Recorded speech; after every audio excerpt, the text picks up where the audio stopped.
नमस्कार, मैं हूं कीर्तिका और आप देख रहे हैं परख न्यूज़। 2024 का बजट लागू हो चुका है। 2024 के बजट के अधीन मामलों के लिए मीटिंग में कुमारी शैलजा सरकार पर बरसी। उन्होंने इस बजट को कुर्सी बचाओ बजट, विचलित बजट जैसे अन्य नाम दिए और उन्होंने कहा कि उन्हें बार बार जुमले नजर आते हैं।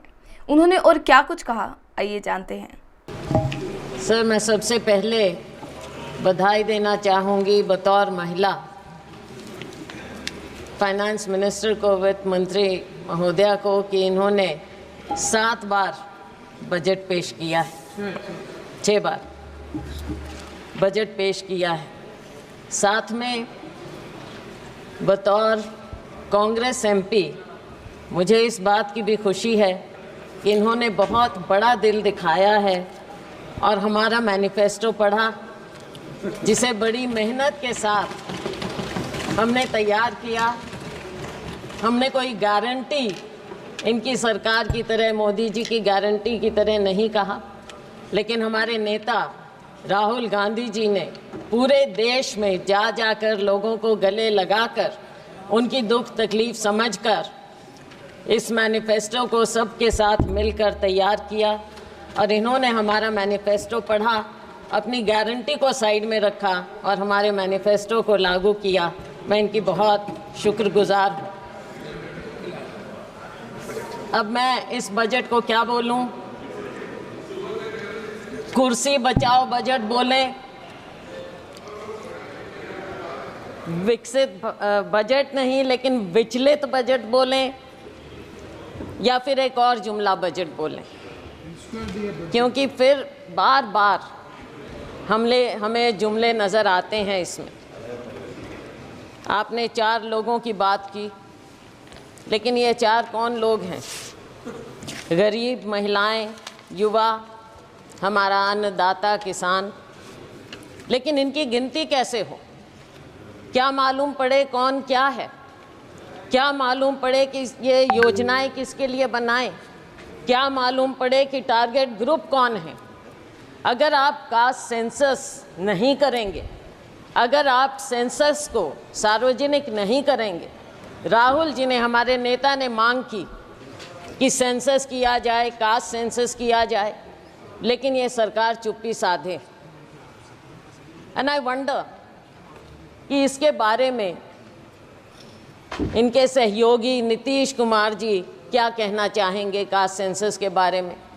उन्हें तो बहुत कुछ मिला है, लेकिन सर ये बजट है किसके लिए ये भी तो पता चले।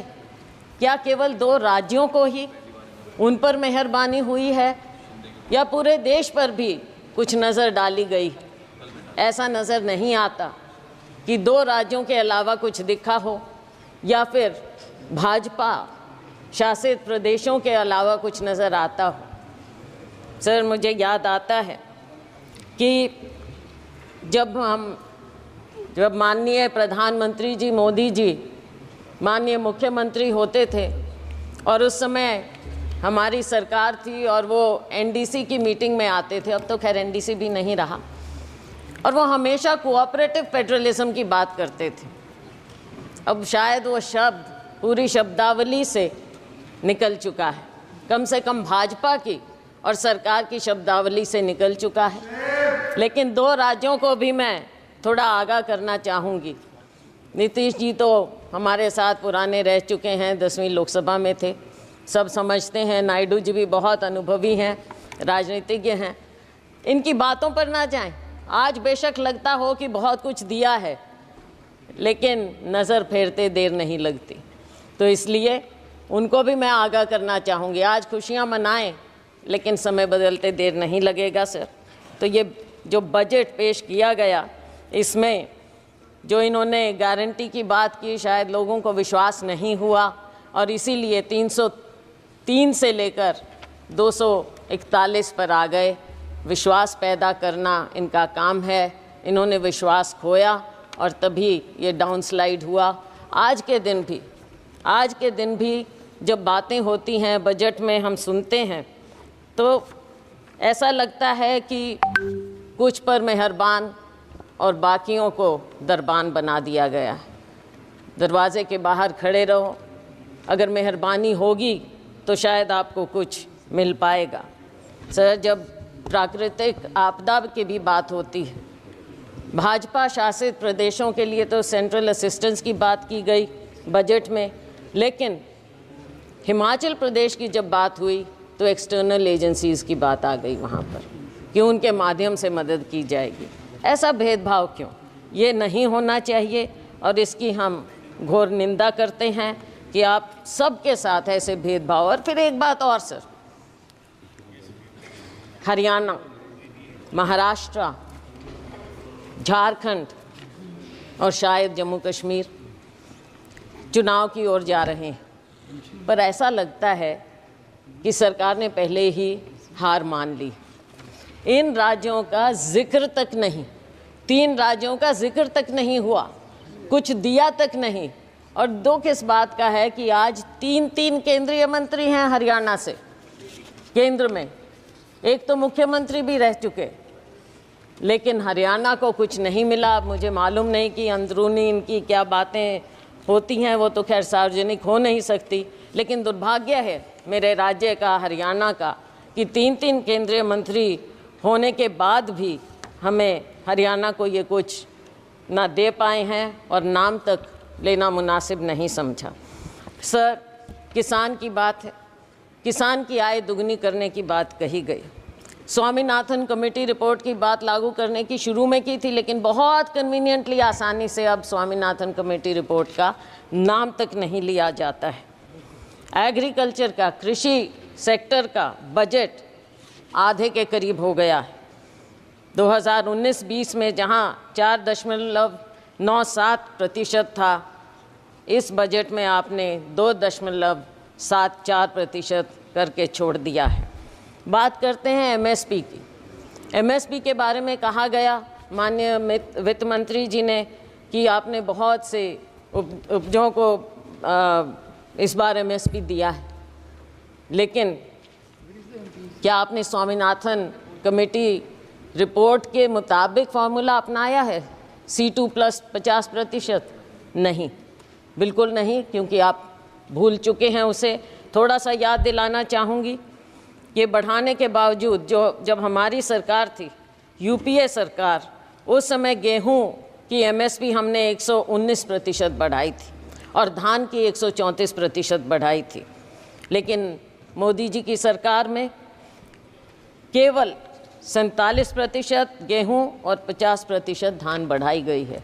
तो इसमें पीठ थपथपाने का तो कुछ नज़र आता ही नहीं।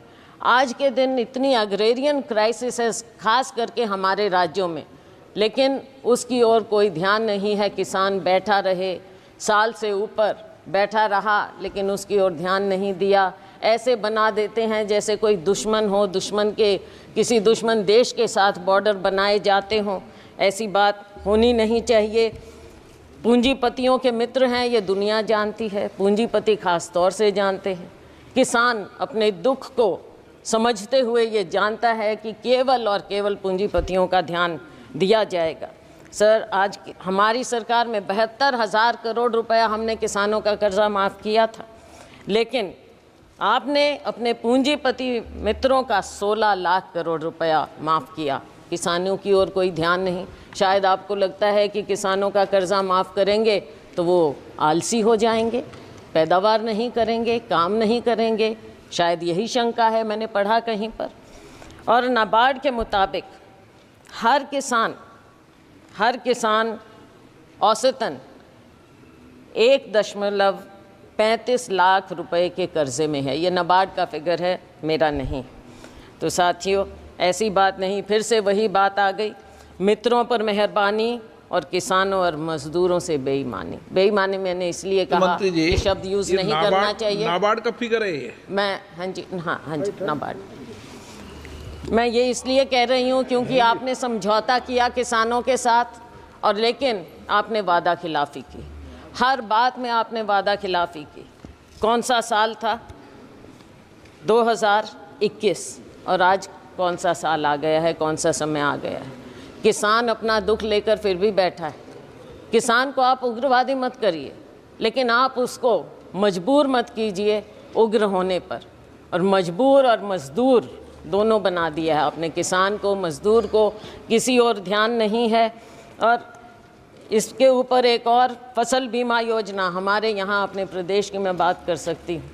फसल बीमा योजना से आप किसान से पैसा तो ले लेते हैं प्रीमियम, लेकिन जब मुआवजा देने की बात आती है तो वो सालों साल बैठा रहता है। मेरी अपनी कॉन्स्टिट्यूएंसी में नरवाना में 3 साल से किसान बैठा है मुआवजे के लिए, उसकी और कोई ध्यान नहीं। 3,40,000 करोड़ रुपया आपको प्रॉफिट मिला है बीमा कंपनियों को, लेकिन जब किसान को देने की बात आती है तो वो दर दर भटकता रहता है, कोई उसकी ओर ध्यान नहीं।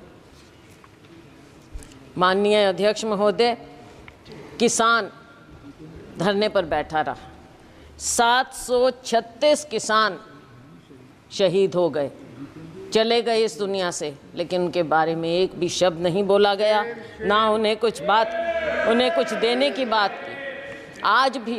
आज भी हरियाणा और पंजाब शंभू बॉर्डर पर किसान बैठा है, मजबूर है, लोगों को आने जाने की भी तकलीफ़ है, लेकिन आप उस मजबूर किसान की ओर देखना तक नहीं चाहते और वो उस बॉर्डर पर बैठा है। किसान क्या मांग रहा है? आप एमएसपी देने की बात करते हैं, लेकिन बात तो लीगल गारंटी की है। इस वादे को क्यों नहीं याद करते? किसान को जब तक आप लीगल गारंटी नहीं देंगे उसके एमएसपी की, तब तक आप किसान के साथ इंसाफ नहीं कर सकते। और ये किसानों से आप पूछ लीजिए, हम जिस अन्नदाता की आपने बात की, अगर अन्नदाता कमज़ोर होगा तो ये देश कभी आगे पनप नहीं सकता, ना किसी का विकास होगा और ना ये विकसित भारत हो सकता अगर किसान और मजदूर इस तरह से मजबूर हो जाएगा। हमने अपने मैनिफेस्टो में उनको लीगल गारंटी की बात की। अगर ये हमारा मैनिफेस्टो का ये बिंदु भी पढ़ लेते तो बहुत अच्छा होता। सर, मज़दूरों की दयनीय स्थिति और ख़ास तौर से ग्रामीण मज़दूर की जो स्थिति हो गई, भारतीय जनता पार्टी के मोदी सरकार के 10 साल में मजदूरी वृद्धि केवल 1% हर साल की गई, उससे भी कम। और अगर मनरेगा की बात करें, मुझे दुख इस बात का हुआ कि मनरेगा का एक बार भी नाम नहीं लिया गया इस पूरे बजट में। और मनरेगा तो वो है जिसे आप पहले नाकारते थे, फिर आपने समझा, आपने उसको अपनाया। बेशक हम पर कटाक्ष करके माननीय प्रधानमंत्री जी ने मनरेगा को अपनाया, लेकिन अपनाया। और अगर कोई सेवियर था कोविड में ग्रामीण क्षेत्र में तो वो मनरेगा था। और आप आज मनरेगा को भूल गए। मनरेगा बजट समय से याद ही नहीं रखते हैं।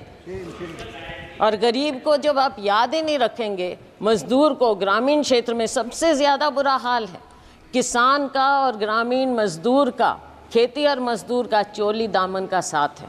आपने दोनों को भुला दिया है। देश कहाँ आगे जाएगा? केवल पूंजीपतियों के लिए। ग्रामीण क्षेत्र में भी आपने पूंजीपतियों को घुसा दिया, और वो भी बड़े बड़ों को। साइलोज वहाँ पर लग गए, वहाँ पे मजदूर भी। मंडियों में मजदूरों का बुरा हाल है। आज वो बेरोज़गार हो गए हैं। आज उनको 2-3 हज़ार रुपया महीने का मिलता है। मजदूर और दयनीय हो गया है। तो इस पर आपको ध्यान रखना चाहिए। न्यूनतम वेतन प्रतिदिन का 400 रुपया होना चाहिए। ये देश भर की डिमांड है, और हम कहते हैं कि हमारा समय आएगा, हम 400 रुपया ज़रूर करेंगे। और ये होना चाहिए। सरकार को इस बात को मानना चाहिए, गरीब की बात को मानना चाहिए, मनरेगा की बात को, कि न्यूनतम वेतन आप 400 रुपया करें। आप गरीब को भी 5 किलो अनाज देकर कृपया लाइन में ना खड़ा करें, उसे उसका हक दें, उसको ऊपर उठाने की बात करें, ना कि केवल आप कहते हैं कि 80 करोड़ रुपए लोगों को दे रहे हैं। तो क्या 80 करोड़ लोग लाइन में लगे रहेंगे? हमेशा गरीब रहेंगे और अमीर होता जाएगा, जीडीपी बढ़ता जाएगा। किसके लिए? केवल आंकड़ों के लिए। और सर, महंगाई की बात मुझे याद आती है। सुषमा स्वराज जी बहुत सम्मानित, हमारे पूरे सब उनको मानते थे, नेता थे, भाजपा की बहुत वरिष्ठतम नेताओं में से थी। मुझे याद है जब बजट एक बार पेश किया गया और उसमें उन्होंने कहा, प्रणब मुखर्जी साहब वित्त मंत्री थे, और उन्होंने कहा, दादा आंकड़ों से पेट नहीं भरता, मैं ये याद दिलाना चाहूँगी सत्ता पक्ष को कि आंकड़ों से पेट नहीं भरेगा। गरीब को, युवा को रोज़गार चाहिए, गरीब को वेतन चाहिए। गरीब को केवल 5 किलो अनाज देकर आप पंक्ति में, आखिरी पंक्ति में खड़ा मत कीजिए। महंगाई पर नियंत्रण लाइए। महंगाई पर नियंत्रण आप क्यों नहीं कर पा रहे हैं? जो ऑयल कंपनीज हैं उनका मुनाफा बढ़ता जाता है, लेकिन क्या आप आम उपभोक्ता को कोई राहत देते हैं? क्या किसान तक कोई राहत पहुंचती है? गरीब तक कोई राहत पहुंचती है? आज इन्फ्लेशन कितना बढ़ता जा रहा है। फूड इन्फ्लेशन के बारे में माननीय वित्त मंत्री जी ने पासिंग में कहा कि हम इसका इंतज़ाम करेंगे, लेकिन कैसे इंतज़ाम करेंगे? दाल, आपके सब्जियां सब इतनी महंगी होती जा रही हैं। क्या अनाज केवल एक है? केवल अनाज?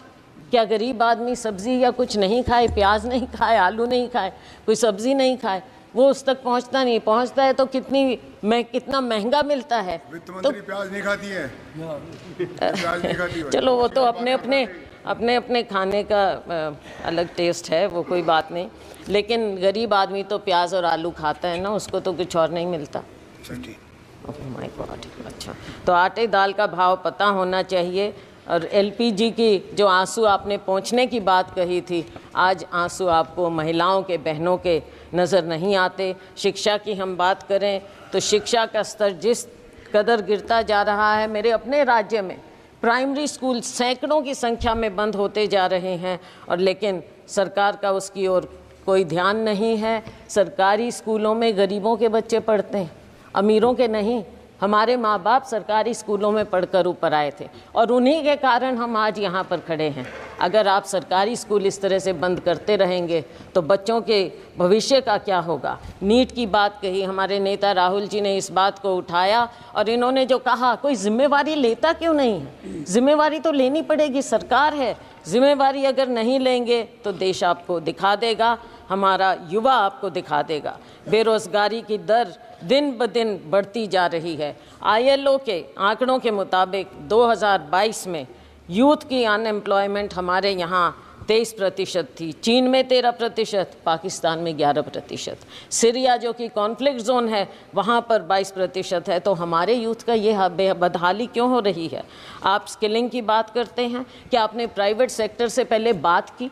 क्या वो आपकी बात को, आपकी स्कीम को, जिसको इतने विस्तार से और बहुत अखबारों में, मीडिया आप कंट्रोल करते हैं, मीडिया में इस कदर दिखाया गया, लेकिन क्या आपने उनसे बात की? और क्या गारंटी है कि एक बार वो आपकी स्कीम का फ़ायदा उठाकर 2-3 महीने में छुट्टी नहीं कर देंगे इन बच्चों की, जिनको रोज़गार मिल रहा है? तो ऐसे कैसे बात बनेगी? हमने तो अपनी उसमें, हमारा मैनिफेस्टो पढ़ते तो पहली नौकरी पक्की का वायदा राहुल जी ने किया था, वो सुन लेते। केंद्र में 10 लाख वैकेंसियाँ हैं, हरियाणा में 2 लाख वैकेंसियाँ हैं, उनको क्यों नहीं भरने की बात की जाती? और बैकलॉग है SC BC का, उनकी और आपने बिल्कुल ध्यान ही नहीं दे रहे हैं। बैकलॉग को भी तो भरिए। और अगर ये प्राइवेट सेक्टर इतना ज़्यादा आएगा, वहाँ पर क्या आपने आरक्षण किया है? कहाँ जाएंगे हमारे लोग? रेलवेज़ में आपने जो सबसे बड़े डिफेंस रेलवेज़, यहाँ पर मिलता ही नहीं है, रोज़गार ही नहीं मिल रहा है, आपने बंद कर दी हैं सब नौकरियाँ। तो हमारे लोग, युवा कहाँ जाएगा? स्किल इंडिया का क्या हुआ? आज के दिन बेरोज़गारी इस कदर आपके सामने मुंह बाय खड़ी है, और आपको अगर नज़र नहीं आता तो आपको आने वाले जो ये चुनाव होंगे इन राज्यों में आपको नज़र आ जाएगा। वैसे जो अभी उपचुनाव हुए उसमें भी आपको नज़र आ गया होगा।